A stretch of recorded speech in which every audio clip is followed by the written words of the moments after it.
Hallelujah, praise the Lord. परमेश्वर सभी को आशीर्वाद करे। आपका स्वागत है परमेश्वर की महान उपस्थिति में। आमीन। आज जैसे कि डिसाइपलशिप के लिए हम बाइबल स्टडी के लिए हम आज सभी मिले हैं। आमीन। और जैसे कि हमारा शिक्षण है डिसाइपलशिप के बारे में, यीशु मसीह के चेले होने के बारे में। आमीन। सो आज का शिक्षण जो बहुत महत्वपूर्ण है और वह शिक्षण इस रीति से है, वह आत्मिक व्यायाम के बारे में लिखा हुआ है। आमीन। आज का शिक्षण वो आत्मिक व्यायाम के बारे में है। कई सारे व्यक्ति शारीरिक व्यायाम करते हैं अपने शरीर को जो है वो अच्छी पुष्टि लेकर आने के लिए, परंतु बाइबल का वचन कहता है कि एक आत्मिक व्यायाम भी है। आमीन। और वो आत्मिक व्यायाम करना बहुत ज़रूरी है। हालेलुया। आमीन। और आत्मिक व्यायाम बाइबल के वचन के अनुसार उपवास और प्रार्थना है। आमीन। आइए हम वचन को निकालें। योएल नबी की पुस्तक और पहला अध्याय और 14 वचन को हम देखें। सो वचन कहता है, उपवास का दिन ठहराओ, महासभा का प्रचार करो, पूर्णियों को वरन देश के सब रहने वालों को भी अपने परमेश्वर यहोवा के भवन में इकट्ठा करके उसकी दुहाई दो। आमीन। सो बाइबल का वचन कहता है उपवास का दिन ठहराओ, महासभा का प्रचार करो, पूर्णियों को वरन देश के सब रहने वालों को भी अपने परमेश्वर यहोवा के भवन में इकट्ठा करके उसकी दुहाई दो। हालेलुया। आमीन। सो शास्त्र का वचन कहता है कि उपवास का प्रचार करो और महासभा का प्रचार करो। आमीन। सो मैं चाहता हूँ कि हर एक व्यक्ति अपने सरों को झुकाए परमेश्वर की महान उपस्थिति में और परमेश्वर से प्रार्थना करे। मेरे महान परमेश्वर पिता प्रभु यीशु मसीह के नाम से परमेश्वर प्रभु आपके अनुग्रह के सिंहासन के सम्मुख आते हैं। पिता यीशु मसीह के नाम से परमेश्वर प्रेम पवित्र आत्मा हर एक प्रभु सुनने वाले हर एक प्रभु भाई बहन के परमेश्वर हृदय से प्रभु तो वार्तालाप का हम सभी के परमेश्वर और आपके नाम की महिमा और आपके नाम का गौरव परमेश्वर दे प्रभु। इस जगह पर परमेश्वर आप बड़े और हम घटे प्रभु यीशु मसीह के नाम से परमेश्वर प्रार्थना करते हैं। आमीन। हालेलुया। सो उसी अध्याय में योएल नबी की पुस्तक में उसी अध्याय में जो है वह 12 से लेकर 32 वचन को हम देखेंगे। मैं चाहता हूँ इस वचन की ओर अपने ध्यान को लगाएं। इस वचन को अगर आप खोदोगे तो परमेश्वर की ओर से बड़ी आशीष को आप खोदोगे। इस वचन की ओर अपने ध्यान को लगाएं। तो भी यहोवा की वाणी है, अभी भी सुनो, उपवास के साथ रोते पीटते अपने पूरे मन से फिरकर मेरे पास आओ, अपने वस्त्र नहीं अपने मन ही को फाड़कर अपने परमेश्वर यहोवा की ओर फिरो, क्योंकि वह अनुग्रहकारी दयालु, विलंब से क्रोध करने वाला, करुणा निदान और दुख देकर पछताने हारा है। क्या जाने वह फिर कर पछताए और ऐसी आशीष दे जिससे तुम्हारे परमेश्वर यहोवा का अन्न बलि और अग्र दिया जाए। सियोन में नरसिंगा फूको, उपवास का दिन ठहराओ, महासभा का प्रचार करो, लोगों को इकट्ठा करो, सभा को पवित्र करो, पूर्णियों को बुला लो, बच्चों और दूध पियों को भी इकट्ठा करो। दूल्हा अपनी कोठरी से और दुल्हन भी अपने कमरे से निकल आए। याजक जो यहोवा के टहल हुए हैं वे आंगन और वेदी के बीच में रो रो कर कहे, हे यहोवा, अपनी प्रजा पर तरस खा और अपने नीच भाग की नाम धराई न होने दे। न जाति जाति उसकी उपमा देने पाए, जाति जाति के लोग आपस में क्यों कहने पाए, उनका परमेश्वर कहाँ रहा। आमीन। सो अब इसके बाद जो है परमेश्वर वो प्रार्थना को उत्तर को देता है। आइए देखिए 18 वचन से। तब यहोवा को अपने देश के विषय में जलन हुई और उसने अपनी प्रजा पर तरस खाया। यहोवा ने अपनी प्रजा के लोगों को उत्तर दिया, सुनो, मैं अन्न और दाख मधु और ताजा तेल तुम्हें देने पर हूँ और तुम उन्हें पाकर तृप्त होगे, और मैं भविष्य में अन्य जातियों द्वारा तुम्हारी नाम धराई न होने दूंगा। मैं उत्तर की ओर से आई हुई सेना को तुम्हारे पास से दूर करूंगा और ऐसे एक निर्जल और उजाड़ देश में निकाल दूंगा। उसका अगला भाग तो पूरब के ताल की ओर और उसका पिछला भाग पश्चिम के समुद्र की ओर होगा। आमीन। उससे दुर्गंध उठेगी और उसकी बड़ी गंध फैलेगी, क्योंकि उसने बहुत बुरे काम किए हैं। हे देश, तू मत डर, तू मगन हो और आनंद कर, क्योंकि यहोवा ने बड़े बड़े काम किए हैं। हे मैदान के पशुओं मत डरो, क्योंकि जंगल में चराई उगेगी और वृक्ष फलने लगेंगे और अंजीर का वृक्ष और दाखलता अपना अपना बल दिखाने लगेगी। हे सिय्योन के लोगों, तुम अपने परमेश्वर यहोवा के कारण मगन हो और आनंद करो, क्योंकि तुम्हारे लिए वह वर्षा अर्थात बरसात की पहली वर्षा बहुतायत से देगा और पहले के समान अगली और पिछली वर्षा को भी बरसाएगा। तब खलिहान अन्न से भर जाएंगे और रसकुंड नए दाखमधु और ताजे तेल से उमड़ेंगे। जिन वर्षों की उपज अब्र नामक टिड्डियाँ और एलेक और हासिल और गाजाम नामक टिड्डियों ने अर्थात मेरे बड़े दल ने जिसको मैंने तुम्हारे बीच भेजा खा ली थी, मैं उसकी हानि तुमको भर दूंगा। तुम पेट भरकर खाओगे और तृप्त होगे और अपने परमेश्वर यहोवा के नाम की स्तुति करोगे, जिसने तुम्हारे लिए आश्चर्य के काम किए हैं। मेरी प्रजा की आशा फिर कभी न टूटेगी। तब तुम जानोगे कि मैं इस्राएल के बीच में हूँ और मैं यहोवा तुम्हारा परमेश्वर हूँ और कोई दूसरा नहीं। मेरी प्रजा की आशा फिर कभी न टूटेगी। उन बातों के बाद मैं उन प्राणियों पर अपना आत्मा उंडेलूंगा। तुम्हारे बेटी बेटियां भविष्यवाणी करेंगी और तुम्हारे पूर्ण स्वप्न देखेंगे और तुम्हारे जवान दर्शन देखेंगे। तुम्हारे दास और दासियों पर भी मैं उन दिनों में अपना आत्मा उंडेलूंगा। मैं आकाश में और पृथ्वी पर चमत्कार अर्थात लहू और आग और धुएं के खंभे दिखाऊंगा। यहोवा के उस बड़े और भयानक दिन के आने से पहले सूर्य अंधेरा होगा और चंद्रमा रक्त का सा हो जाएगा। उस समय जो कोई यहोवा से प्रार्थना करेगा वह छुटकारा पाएगा और यहोवा के वचन के अनुसार सिय्योन पर्वत पर और यरूशलेम में जिन बच्चों को यहोवा बुलाएगा वे उद्धार पाएंगे। आमीन, हालेलुया। शास्त्र का वचन कहता है कि हर एक व्यक्ति को जो है यह आत्मिक व्यायाम करना बहुत ज़रूरी है।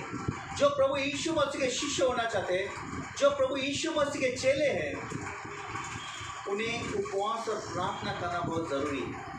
हमें कई सारे व्यक्ति जो है वह सारी बातें करते हैं, परंतु उपवास करने की बारी आ जाए तो वह पीछे हटने लगते हैं। हमें उपवास और प्रार्थना के ऊपर जो बहुत कम लिखा हुआ है, हमें कम पुस्तकें लिखी हुई है, परंतु बाइबल जो है वो आपको और मुझे इन बातों को, इस महत्व को बताता है। हमें शास्त्र का वचन कहता है कि इस उपवास और प्रार्थना की बातों से जो है पूरा बाइबल हमें कई सारे भाई और बहनों से वो भरा हुआ है, उनके उदाहरण से। हमें जिन्होंने उपवास से उन्होंने प्रार्थना किया और परमेश्वर की ओर से उन्होंने प्रतिफल को पाया। हमें अब हम वचन को देखें। बाइबल का वचन कहता है कि 10 आज्ञाओं को लेने से पहले मूसा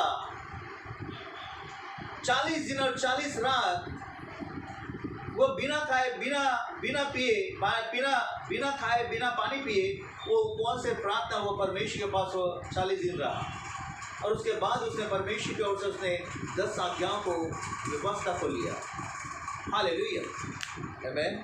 संपूर्ण इतिहास में लोगों ने इस बात की गवाही दी है कि किस प्रकार उपवास ने बहुतायत से उनकी सहायता की है। संपूर्ण इतिहास में जो उसकी गवाही दी गई, आमीन, कि किस रीति से उपवास और प्रार्थना के दौरान उनके जीवन में चमत्कार हुआ है। हालेलुया, ताकि वह परमेश्वर के वचन से अद्भुत रीति से प्रकाशन और निर्देशों को प्राप्त कर सके, ताकि वह परमेश्वर के ओर से वो आने वाले वो संदेश को वो प्राप्त कर सके। हालेलुया, उपवास और प्रार्थना के साथ में ही हम परमेश्वर की ओर से आने वाले संदेश को हम प्राप्त कर सकते हैं। जो भूखे और प्यासे होंगे वही तृप्त के जाएंगे। हालेलुया, शास्त्र का वचन कहता है उपवास हमारी आत्मिक क्षमताओं को वो तीक्ष्ण करता है। उपवास जो है हमारी आत्मिक क्षमताओं को जो है वो तीक्ष्ण करता है और परमेश्वर की ओर से आने वाले संदेश को सुनने के लिए आपको और मेरा मार्गदर्शन करती है। वो परमेश्वर की ओर से आने वाले संदेश को सुनने में आपको और मुझे सहायता प्रदान करती है। आमीन। शास्त्र का वचन कहता है दाऊद ने विलाप किया, आमीन, एवं अपने आत्मा को उपवास के द्वारा उन्होंने उसने ताड़ना दी। दाऊद ने जो भजन संहिता में लिखा हुआ है कि राजा दाऊद ने विलाप किया और अपने आत्मा को जो है उपवास के द्वारा उसने अपने आत्मा को उसने ताड़ना दिया। हालेलुया, और वो उसने वो कहता है, आमेन। उसने पुकार कर परमेश्वर से कहा, हे परमेश्वर, तू तो मेरी मूर्खता को जानता है और मेरे दोष तुझसे छुपे हुए नहीं है। वो परमेश्वर से क्या प्रार्थना करता है, क्या पुकार करता है कि हे परमेश्वर, तू तो मेरी मूर्खता को जानता है, आमेन, और मेरे दोष तुझसे छुपे हुए नहीं। भजन संहिता 69 का अध्याय और 5 और 10 वचन में यह बातें लिखी हुई है। आमेन। उपवास अधिकाई से हमारी सहायता करता है कि परमेश्वर के सम्मुख नम्रता के साथ पश्चाताप करे। आमेन। उपवास आपके और मेरी सहायता करता है और नम्रता के साथ में वो पश्चाताप करने के लिए। आमेन। यदि हम कहते हैं कि हमें कोई पाप नहीं, तो हम अपने आप को हम धोखा देते हैं। आमेन। मसीह जीवन में कभी भी पश्चाताप करने से हमें कभी भी रुकना नहीं चाहिए। जब भी गलती होती है तब पवित्र आत्मा आपको और मुझे एहसास देता है और उसी समय में आपको और मुझे पश्चाताप करना बहुत जरूरी है। आमेन। हम परमेश्वर के जितना हम निकट जाएंगे, उतना ही हम अपने आप को तुच्छ जानने लगेंगे। जितना परमेश्वर के ज़्यादा से ज़्यादा उपवास से प्रार्थना में करीब जाएंगे, उतना ही हम अपने आप को हम तुच्छ जानने लगेंगे। अय्यूब जो है अपने जीवन में वो अनुभव के साथ में इन बातों को कहता है, क्योंकि वो कहता है कि जब मैं परमेश्वर के सम्मुख गया, तो उसने परमेश्वर के सम्मुख जाकर उसने अपने आप को उसने तुच्छ जैसा जान पड़ा। आमेन। हालेलुया। अय्यूब 42 अध्याय और 5 और 6 वचन में लिखा है। अय्यूब 42 अध्याय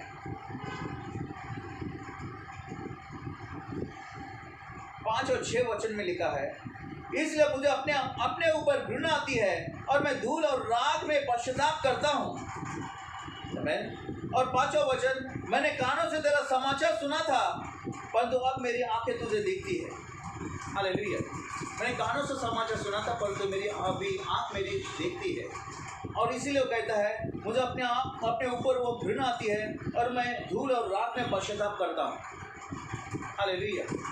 तो शास्त्र का वचन कहते हैं, जितना परमेश्वर के निकट जाएंगे उपवास प्रार्थना में, उतना ही हम अपने आप को, अपनी गलतियों को जानेंगे। हालेलुया। आमेन। शास्त्र का वचन कहता है, जब नहम्याह ने सुना कि यरूशलेम की शहरपना टूटी हुई है, उसके फाटक जला दिए गए हैं। आमेन। जब नहम्याह ने सुना अपने कानों से कि यरूशलेम की शहरपना जो टूटी हुई है, उसके फाटक जला दिए गए हैं, वो बैठकर वो रोने लगा। आमेन। और कितने दिनों तक विलाप करता रहा। वह कहता है कि मैं स्वर्ग के परमेश्वर के सामने उपवास करता रहा। वो कहता है, मैं स्वर्ग के परमेश्वर के सामने मैं उपवास करता रहा। हालेलुया। आमेन। आइए हम नहम्याह की पुस्तक को निकालें। नहम्याह का पुस्तक 1 अध्याय और 3 और 4 वचन। वो कहता है, उन्होंने मुझसे कहा, जो बचे हुए लोग बंधुआई से छुटकर उस प्रांत में रहते हैं, वे बड़ी दुर्दशा में पड़े हैं और उनकी निंदा होती है, क्योंकि यरूशलेम की शहरपनाह टूटी हुई है, उसके फाटक जले हुए हैं।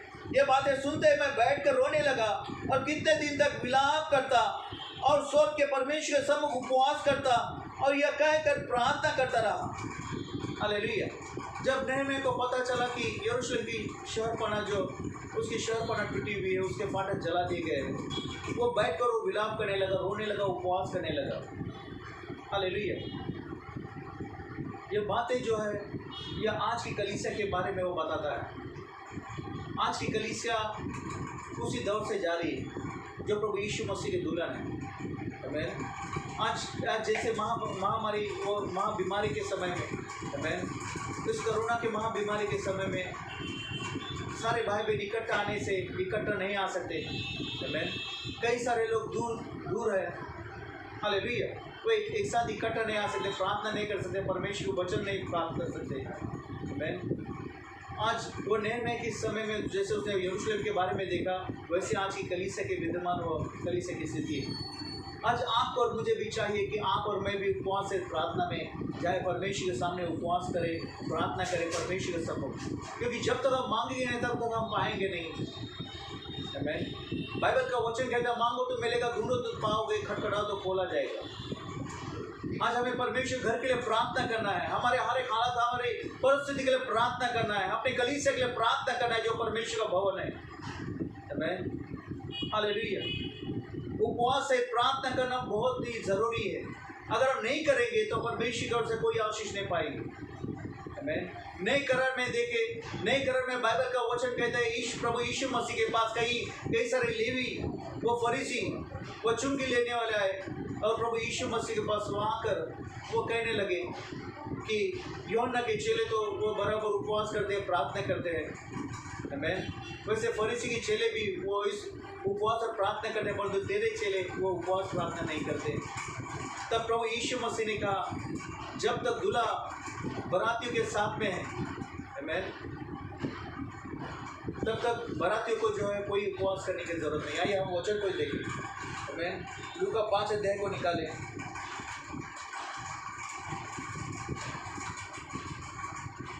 लूका 5 अध्याय और 34 और 35 वचन कहता है। आमीन। यीशु ने उनसे कहा क्या तुम बरातियों से जब तक दूल्हा उनके साथ रहे उपवास करवा सकते हो? परंतु वे दिन आएंगे जिनमें दूल्हा उनसे अलग किया जाएगा, तब वे उन दिनों में उपवास करेंगे। हालेलुया। सो बाइबल का वचन कहता है यीशु ने उनसे कहा क्या तुम बरातियों से जब तक दूल्हा उनके साथ रहे उपवास करवा सकते हो? परंतु वे दिन आएंगे जिनमें दूल्हा उनसे अलग किया जाएगा, तब वो दिनों में उपवास करेंगे। हालेलुया।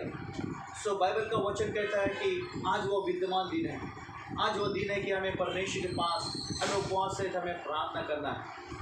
हालेलुया। उपवास करने की आदत हमारे अपने आप को लगाना बहुत ज़रूरी है। कई सारे लोग जो है उन्होंने कभी उपवास नहीं किया है। शुरुआत करो, नाश्ते से उपवास करो, आमीन, और फिर ऐसे वो दोपहर के लंच का भी वो उपवास करें। हमारा वो परमेश्वर के सामने वो नम्र दिन होना वो बहुत ज़रूरी है। उपवास से हमें प्रार्थना में जाना बहुत ज़रूरी था। परमेश्वर हमारे वो प्रार्थना का उत्तर को देगा, जैसे योएल नबी के पुस्तक में जैसे उसने उपवास किया, आमीन, लोगों ने जैसे उपवास किया परमेश्वर के पास और परमेश्वर ने प्रार्थना को उत्तर को दिया, वैसे वो परमेश्वर आज हमारी प्रार्थना को उत्तर को देगा। हालेलुया।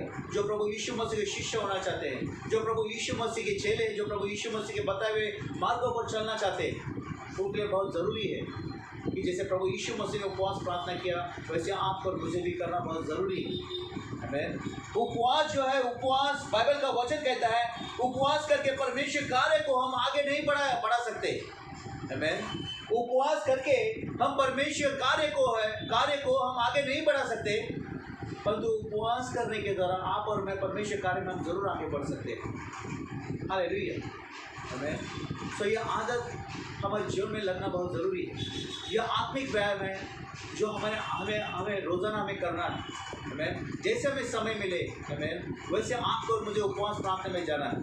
कोई बीमार है उपवास प्रार्थना में जाए, कोई समस्या आ जाए उपवास प्रार्थना करे।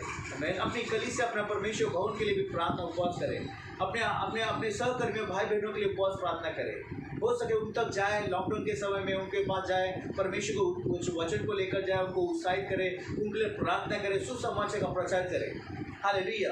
बाइबल का वचन कहता है जब हम परमेश्वर का घर बांधेंगे तो परमेश्वर भी हमारे हर एक जरूरत को वो पूरा करेगा। हालेलुया। आमीन। सो परमेश्वर के कार्य की ओर हमें ध्यान देना है। हालेलुया। मैं विश्वास करता हूँ और आशा करता हूँ कि आपने परमेश्वर के वचन को आपने प्राप्त किया है। आइए मेरे साथ में अपने स्वरों को झुकाए परमेश्वर की मान उपस्थिति में और परमेश्वर का प्रार्थना करें। मेरे मान परमेश्वर का प्रभु यीशु मसीह के नाम से परमेश्वर आपके सबको अपने पास आते पिता प्रभु यीशु मसीह के नाम से परमेश्वर सामर्थ्य वचन को प्रभु अब परमेश्वर प्रभु जैसे भाई बहनों को परमेश्वर मांगा है प्रभु वचन हर एक प्रभु सुनने वाले हर भाई बहनों के जीवन में प्रभु वो परमेश्वर पिता प्रभु अच्छी भूमि में बोया जाए परमेश्वर, और वो परमेश्वर का वचन के बीच परमेश्वर पिता वो प्रभु महिमा गौरव के लिए वो फल को लेकर आए परमेश्वर प्रभु यीशु मसीह के नाम से प्रभु आपके नाम की महिमा और आपके नाम का गौरव होने दो परमेश्वर, क्योंकि तू परमेश्वर सब को संभव करने वाला परमेश्वर प्रभु, तू परमेश्वर हमारे प्रभु हर काम साथ में करने वाला परमेश्वर, तो हमारे परमेश्वर सर्वदा